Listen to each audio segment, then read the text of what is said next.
Hi hello friends, welcome to my channel.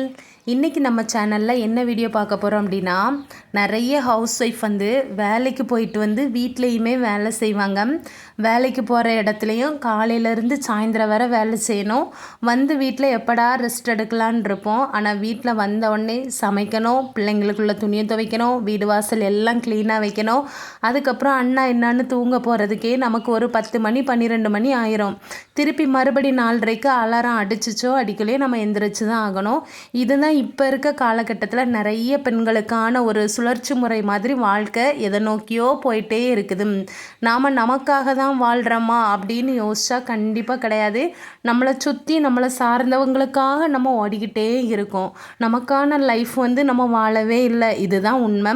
இப்படி இருக்கக்கூடிய நேரத்தில் வீட்டுக்கு அதாவது காலையிலே ஃபுல்லாக வேலை செஞ்சுட்டு சாயந்தரம் வீட்டுக்கு வந்த உடனே நிறைய பெண்களுக்கு இது இயல்பாக உள்ளதான் எரிச்சலாக வரும். ஏண்டா வீட்டுக்கு போய் ரெஸ்ட் எடுக்கலான்னு இருக்கக்கூடிய நேரத்தில் பிள்ளைங்க அதை சமைச்சு தாங்கம்மான்னு கேட்பாங்க. ஹஸ்பண்ட் அப்பந்தான் 1க்கு 2 வேலையை நம்மக்கிட்ட ஏவி செய்ய சொல்லுவார். கடுப்பாக வரும், யாரையாச்சும் கோவத்தில் அடிச்சிடலாமான்னு வரும். அப்படிப்பட்ட பெண்களுக்காக தான் இன்றைக்கி நம்ம வீடியோ. கண்டிப்பாக இந்த வீடியோ நான் சொல்லக்கூடிய டிப்ஸை நீங்கள் ஃபாலோ பண்ணுங்கள். உங்களுக்கு எரிச்சல் வராது, கோவம் வராது, வீட்டு வேலையும் கடகடான்னு முடிஞ்ச மாதிரி இருக்கும். ஒன்றா பார்க்கலாமா? வீடியோக்குள்ளே போகிறதுக்கு முன்னாடி மறக்காமல் உங்களோட குட்டி குட்டி லைக்கை மட்டும் போட்டுட்டு பார்க்குறீங்களா? வாங்க வீடியோக்குள்ளே போகலாம். ஃபஸ்ட்டு பாயிண்ட்டு, வீட்டு வேலையும் செஞ்சுட்டு வேலைக்கு போயிட்டு இருக்கக்கூடிய பெண்கள் எத்தனை பேர் என்னோடய வீடியோவை பார்க்குறீங்க அப்படிங்கிறத மறக்காமல் கமெண்ட் பண்ணுங்கள். அது 5000 ரூபாய் வருமானமாக இருந்தால் கூட பரவாயில்ல. உங்கள் சொந்த காலில் உங்கள் சொந்த முயற்சியில் நீங்கள் நிற்கிறீங்க. அதுக்கு என்னோட மனமார்ந்த ஒரு பாராட்டுகள். சரியா? முதல்ல நம்மளாலையும் வீட்டுக்கு எல்லா வேலையுமே முடிக்க முடியும் அப்படின்னு முதல்ல நம்ம மேலே குட்டியாக ஒரு நம்பிக்கை வச்சா போதும். இவ்வளோ பெரிய கம்பெனியில் கொடுக்குற வேலையையும் அந்த டார்ச்சரையுமே தாங்கிக்கிட்டு இருக்கோம். வீட்டு வேலை தானேங்க, நம்ம வீடு, நம்ம உலகம், நம்ம பிள்ளைங்க, நம்ம புருஷன் அப்படின்னு நமக்கான ஒரு உரிமை. அந்த இடத்துல நம்ம தான் மகாராணி. அப்போ நம்மளோட ஆஃபீஸ் எது? சொந்தமான ஆஃபீஸ்னு நினைக்கும் போது அது நம்மளோட வீடு மட்டும்தான். இங்கே நம்ம வேலை செய்கிறதுக்கு சடவு பிடிச்சா எப்படிங்க?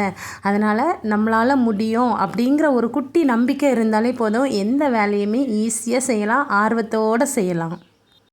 காலையில் எழும்பி உங்களுக்கு வேலை இந்த கிச்சனுக்குள்ளே போன உடனே இந்த பூண்டு உரிக்கிறது, சின்ன வெங்காயம் உரிக்கிறது இதெல்லாம் கஷ்டமாக இருக்கும்.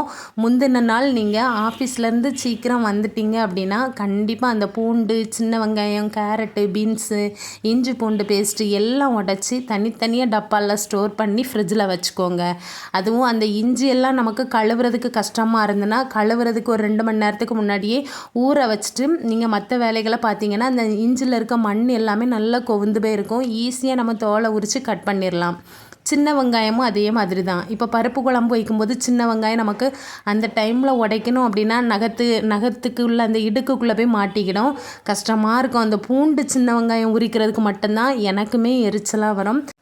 நான் இப்போல்லாம் பருப்பு குழம்பு வைக்கணும் அப்படின்னா ஒரு 1/2 மணி நேரத்துக்கு முன்னாடியே சின்ன வெங்காயத்தை பச்சை தண்ணியில் போட்டு அப்படியே ஊற வச்சுருவேன். 1/2 மணி நேரத்தில் அந்த மேல் தோல் இருக்குது பார்த்திங்களா, அது எல்லாமே நல்லா ஈஸியாக கொவுந்து போய் வந்துடும்.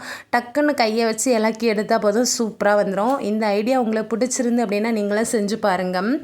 அதுக்கப்புறம் பார்த்திங்கன்னா பயிறு, கடலை, பட்டாணி என்னென்ன நீங்கள் எது காலையில் பூரிக்கோ குழம்புக்கோ என்னென்ன இந்த பயிறு வகைகள், கடலை வகைகள் எது ஊற வைக்கணுமோ மறக்காமல் முந்தின நாள் நைட்டே ஊற வச்சுக்கோங்க. இல்லை அப்படின்னீங்களா நம்ம அடுத்த நாள் காலையிலே நம்மளும் வேலைக்கு கிளம்பணும், அறக்க பறக்க வேலை செஞ்சிட்ருப்போம். அந்த டைமில் பயிரை வறுத்து அப்போ தான் குழம்பு வைக்கணும் அப்படின்னா இது நடக்காத காரியம். பயிறு சீக்கிரம் வேகவே செய்யாது. அதுவும் குக்கர் இல்லாத வீட்டில் கண்டிப்பாக கொண்டாட்டமும் திண்டாட்டமுமாக தான் இருக்கும். அதனால் நைட்டே ஊற வச்சுக்கோங்க. 5வது பார்த்திங்க அப்படின்னா ராத்திரி எல்லாருமே வீட்டில் சாப்பிட்டு முடித்த பிறகு கடைசியாக தான் நம்ம சாப்பிடுவோம். அதுவும் எப்படி சாப்பிடணும் அப்படின்னா அந்த கிச்சனோட திண்ணை, அடுப்பு மேடை, அடுப்பை ஒட்டி இருக்கக்கூடிய அந்த டைல்ஸ் எல்லாமே ஒரு ஈர துணியை வச்சு கடகடான்னு தொடச்சி எடுத்துகிட்டு பாத்திரம் எல்லாமே கழுவி வச்சுக்கோங்க. முக்கியமாக பொண்டாட்டி வேலைக்கு போகிற வீட்டில் கண்டிப்பாக புருஷன்களுக்கு நான் சொல்லக்கூடிய ஒரு குட்டி அட்வைஸ், உங்களுக்கு பொண்டாட்டி வேணும், பொண்டாட்டி கொண்டு வரக்கூடிய சீர்வரிசை வேணும், வந்த உடனே பிள்ளை பெற்று தரணும், உங்கள் வீட்டில் இருக்கக்கூடிய எல்லாரையும் பார்க்கணும், கடைக்கெல்லாம் போகணும், எல்லாத்துக்குமே பொண்டாட்டி வேணும். ஆனால் அந்த பொண்டாட்டி வேலைக்கும் போயிட்டு அவள் பணமும் கொண்டு வரணும், வீட்டு வேலையும் பார்க்கணும் அப்படின்னா இது கொஞ்சம் டூ மச் தான். ஏன்னா அவங்களே ஒரு மனுஷியாக உங்களில் ஒருத்தியாக நினைங்க. அவளும் மனுஷி தான், மிஷின் கிடையாது. அவள் ஒன்றும் ரோபோ கிடையாது. அவளுக்கும் உடம்பு வலிக்கும், முதுகு வலிக்கும், கால் வலிக்கும், எல்லாம் வலிக்கும். அப்போ நாம் வேலைக்கு போயிட்டு சீக்கிரமாகவே வந்து வீட்டில் வெட்டியாக இருந்து மொபைல் தான் நோண்டுறோம். அப்போ நம்ம இந்த சோறு பொங்கி வைக்கலாம், இந்த டிஃபனை நம்ம பண்ணலாம். அவள் வந்து தோசை சுட்டு கொடுத்தா நம்ம ஒரு சின்ன சட்னி அரைச்சி வைக்கலாம். அது வந்து அந்த கணவன்மார்கள் வந்து எவ்வளவு தான் குறையாவே நீங்கள் வச்சாலும் நீங்கள் செஞ்சீங்க அப்படிங்கிற இதில் உள்ள ஒரு அன்பை மட்டும்தான் பொண்டாட்டி பார்ப்பாங்க. கண்டிப்பாக நீங்கள் செய்யுங்க. வீட்டில் வந்து உண்மையாகவே ஒரு அன்பு நிலச்சிருக்கும். அவன் நம்மள ஒருத்தி, நமக்கு சரி பாதி அப்படின்னு யார் நினைக்கிறாங்களோ அந்த வீட்டில் சண்டை சச்சரவுலாம் இருக்காது. கண்டிப்பாக ட்ரை பண்ணுங்கள். 6வது பாயிண்ட் பார்த்தீங்கன்னா, ஒவ்வொரு வேலை செய்யும் போதும் கண்டிப்பாக டைம் செட் பண்ணுங்கள். இப்போ நீங்கள் வேலைக்கு போயிட்டு ராத்திரி வந்து, அதாவது லேடிஸாக இருக்கவங்க வேலைக்கு போயிட்டு ராத்திரி வீட்டுக்கு ஒரு 6 மணி 6:30க்கு வாரீங்க அப்படின்னா, அந்த வந்து ஒரு அரை மணி நேரம் ஏதாச்சும் ஒரு காஃபியோ டீயோ குடிச்சிட்டு ரெஸ்ட் எடுத்துக்கோங்க. 7 மணிலேருந்து 7:30க்குள்ளே பாத்திரம் கழுவிடணும். நம்ம வந்து டெய்லி போடக்கூடிய துணியை ஒரு அரை மணி நேரத்தில் துவைச்சிடணும். வாஷிங் மிஷின் இருந்து அதில் போட்டுட்டு அதை அப்படியே ஓட விட்டுட்டு மற்ற வேலைகளை பார்க்கணும். இப்படின்னு ஒவ்வொரு சமையலுக்கும், ஒவ்வொரு குட்டி குட்டி வேலைகளுக்கும், ஒவ்வொரு கிளீனிங் வேலைக்கும் கண்டிப்பாக டைம் செட் பண்ணுங்கள். அந்த டைமுக்குள்ளே ஒரு அவ்வைசண்முகியாக நம்ம மாறி அப்படி ஒரு அவதாரம் எடுத்த மாதிரி எடுத்து அங்கே இங்கே உருண்டு புரண்டு வந்துடலாம். கடைசியாக 10 மணிக்குள்ளே எல்லா வேலையும் ப்ராப்பராக முடிக்கணும் அப்படின்னு டைம் செட் பண்ணிவிட்டு நம்ம வந்து செஞ்சோம் அப்படின்னா நம்ம மைண்டு ஃபுல்லாக ஒரே ஒரு கோல் நோக்கி தான் இருக்கும். இதை முடிக்கணும், இதை முடிக்கணும், இதை முடிக்கணும் அப்படின்னு. டைமும் செட் பண்ணாமல் எனக்கு கை வலிக்குதே, யாராச்சும் ஹெல்ப் பண்ணுவீங்களா அப்படின்னு இருந்தால் தலைகீழன்னாலும் யாரும் ஹெல்ப் பண்ண மாட்டாங்க. ராத்திரி 12 மணி ஆனாலும் நம்மளோட வேலையை நாம் தான் பார்க்கணும். 7வது டிப்ஸு, கண்டிப்பாக உங்கள் வீட்டில் வாஷிங் மிஷின் இருந்தால் நீங்கள் வந்து 2 நாளைக்கு ஒருக்கா துணி போடுங்க. அந்த லாண்ட்ரி இருக்குது பார்த்தீங்களா, அந்த லோடர் வந்து அந்த லோடர் ஃபுல்லாக உங்களுக்கு எப்போ அழுக்கு துணி சேருதோ அப்போ நீங்கள் போடுங்க. டெய்லி ஒரு துணி 2 துணிக்காக மிஷினை போட்டு ஓட்டாதீங்க. அதே போல் ரொம்ப குவிச்சு நெருக்கி பிடிச்சி தள்ளுற மாதிரி லோடர் ஃபுல்லாக முங்குற மாதிரி துணியும் அள்ளி வைக்கக்கூடாது. சீக்கிரமாகவே மிஷின் வந்து நாசமாயிரும், துணியும் சீக்கிரமாகவே இத்து போயிடும். அதனால் மீடியமான ஸ்டேஜில் துணியை போட்டு துவைங்க. கைகளால் துவைக்கிறதா இருந்தால் கண்டிப்பாக தினமும் ஒரு 10 நிமிஷம் ஆகுங்க. கடகடான்னு கைக்க வச்சு கசக்கி பிழிஞ்சு அதில் போடுங்க. அழுக்கு போச்சோ போகலையோ நாம் வந்து கஷ்டப்பட்டு செய்கிறோம். அதை மொத்தமாக வந்து 4 பக்கெட்டு 5 பக்கெட்டு சேர்ந்த பிறகு துவைக்கலாம், இல்லை ஞாயிற்றுக்கிழமை துவைக்கலாம் அப்படின்னு ஒதுக்காதீங்க. நமக்காக நம்ம ரெஸ்ட் எடுக்கணும் அப்படின்னு நினச்சி தான் இந்த ஞாயிற்றுக்கிழமை எல்லா இடமும் லீவுன்னு கொடுக்குறாங்க. ஆனால் அந்த ஞாயிற்றுக்கிழமை மட்டும்தான் எல்லாருக்கும் வீட்டில் நிறைய வேலை இருக்கும். அன்றைக்கி தான் வீடு வாசல் கழுவணும், அன்றைக்கி தான் சிக்கன் மட்டன் எடுத்துகிட்டு வருவாங்க, அதை போட்டு குழம்பு வைக்கணும், ரெஸ்ட்டே இருக்காது. அப்படி ஒரு கடுப்பான நேரத்தில் நம்ம மொத்தமாக இந்த பக்கெட் துணியெல்லாம் ஊற வச்சு துவைக்கவே வேண்டாம். தினமும் முடிஞ்ச அளவு துவைச்சிக்கோங்க. 8வது டிப்ஸு, காலையில் எந்திரிக்கிறன்னு எல்லாருக்கும் நினைக்கும் போதே கொஞ்சமாக கடி எடுக்கும். ஐயோ எந்திரிக்கணுமான்னு அப்படி சோம்பல்லே இருப்போம்.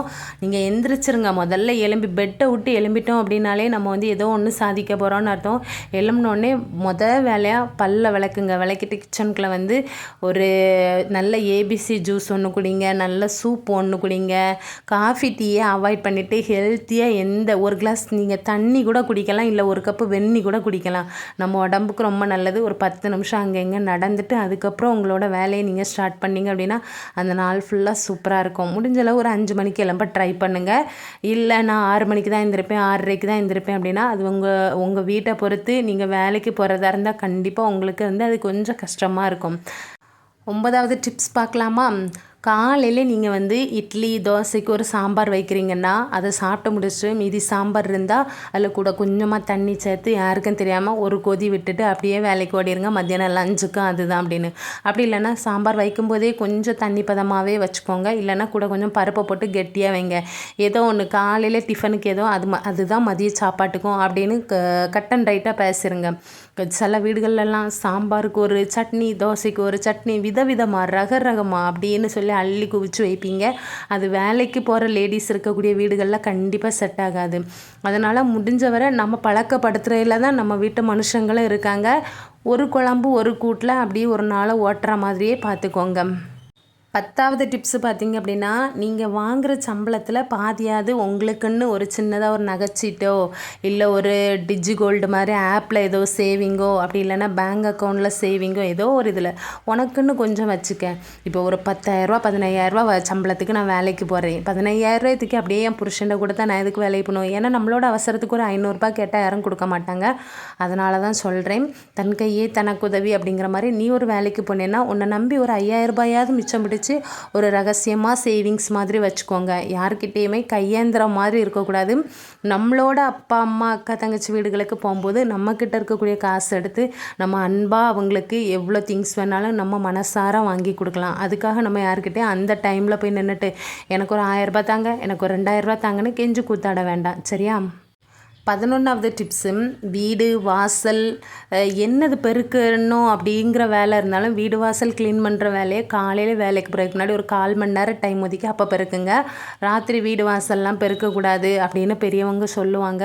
அது எதுக்குன்னுலாம் எனக்கு தெரியாது. இதை நான் எனக்கு தெரிஞ்சதை உங்களுக்கும் சொல்லித்தரேன். ஏன்னா வீடு வாசல்லாம் ராத்திரி கூட்டி அள்ளனோம்னா வீட்டில் எவ்வளோ பணம் வந்தாலும் அது ஒரு வழியாக வரும், ஒரு வழியாக போயிட்டே இருக்கும் அப்படின்னு சொல்லுவாங்க. அது உண்மையாக பொய்யான்னு தெரியாது. நீங்களும் ஃபாலோ பண்ணிக்கோங்க. 12வது டிப்ஸு, நீங்கள் வாங்குறதே 10,000 15,000 சம்பளம். அதில் ராத்திரி நான் வீட்டில் வேலையே செய்ய மாட்டேன், நான் தான் வேலையை போகிறோம்ல பகல் ஃபுல்லாக, அதனால் எனக்கு ஹோட்டலில் ஆர்டர் பண்ணுங்கள், ஒரு ஃப்ரைட் ரைஸ், ஒரு கொத்து புரோட்டா, ஒரு பிரியாணி இப்படின்னு ராத்திரி நீங்கள் தினமாக விதவிதமாக ரகரகமாக அருமைன்னு ஹோட்டலில் வாங்கி திங்கிறதா இருந்தால் தயவு செஞ்சு நீங்கள் வேலைக்கே போகாதீங்க. அந்த பழக்கம் நல்ல பழக்கமே கிடையாதுங்க. ஏன்னா ஹோட்டல் ஃபுட்டில் கண்டிப்பாக அஜினமோட்டோ அப்படி இப்படின்னு கண்ட பவுடர்லாம் போட்டிருப்பாங்க. நம்ம தினமும் ரெகுலராக ஹோட்டல் ஃபுட் எடுக்கும்போது உடம்பு சீக்கிரம் நாசமாயிரும். முடிஞ்ச அளவு வீட்டிலையே ஹெல்த்தியாக சாப்பிடுங்க. ஹோட்டல் ஃபுட் எதுவுமே அன்ஹெல்த்தி தான், ஆரோக்கியமற்றது. சரியா? கடைசி டிப்ஸு, எனக்கு ரொம்ப பிடிச்ச டிப்ஸு, கண்டிப்பாக உங்களுக்கும் பிடிக்கும். நிறைய வீட்டில் லேடிஸ் எப்படி தெரியுமா, புருஷனை வேலைக்கு விட மாட்டாங்க, புருஷன் குடிகாரனாக இருப்பான், புருஷனை வீட்டில் வச்சு ஐயா ராசா நீ சோறு தின்னு நான் வேலைக்கு போகிறேன்னு லேடிஸ் கிளம்புவாங்க. வாங்கிட்டு வரக்கூடிய 15,000 புருஷனுக்கு குடிக்கிறதுக்குன்னே தனியாக ஒரு 5,000 கொடுப்பாங்க பாருங்க. காமெடிங்க. அந்த மாதிரிலாம் இருக்காதீங்க. புருஷ லட்சணம் அப்படின்னா வேலைக்கு போய் சம்பாதிக்கிறது. புருஷனே வேலைக்கு போகலான்னா நீ எதுக்கு வேலைக்கு போகிற, விளக்குமாறு எடுத்து அடித்து விரட்டி எடுத்து பற்றி விடுங்க. கண்டிப்பாக புருஷனும் வேலைக்கு போகணும். புருஷனோட வருமானம் கம்மியாக இருக்கக்கூடிய வீட்டில் தான் நாம் வேலைக்கு போகணும். சரியா? இந்த டிப்ஸாக மறக்காமல் எல்லோரும் ஃபாலோ பண்ணுங்கள். நாளைக்கு ஒரு சூப்பரான கண்டென்ட்டில் உங்களை எல்லாருமே சந்திக்கிறேன். என்னோடய வீடியோ பிடிச்சிருந்தா லைக்கை மட்டும் போட்டுட்டு போங்களேன். பாய்.